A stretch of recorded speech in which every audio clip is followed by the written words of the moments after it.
आलम खाक को मेरे दिल की महक पे तू रगड़ और परख ले अपना भी रोशन व तार इस तरह।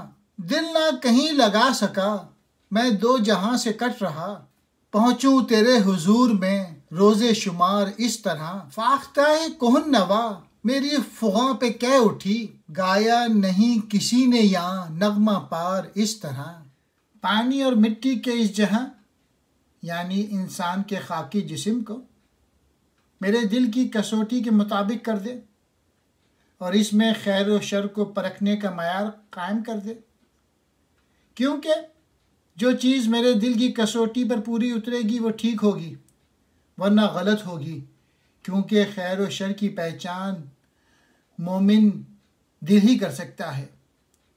ऐ अल्लाह ताला, मैंने तेरे सिवा ये दिल किसी को नहीं दिया और तेरे ताल्लुक़ की वजह से मैंने दोनों जहानों से मोहब्बत नहीं की।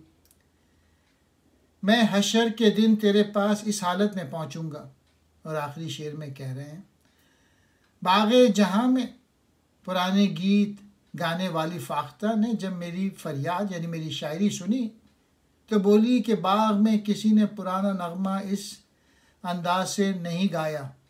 मतलब ये कि जिस तरह इकबाल तूने अपनी शायरी में अपने असलाफ़ के वाक़यात बयान किए हैं उसे मर्दान हक़ सुराख है, तू ही मर्दान हक़ है।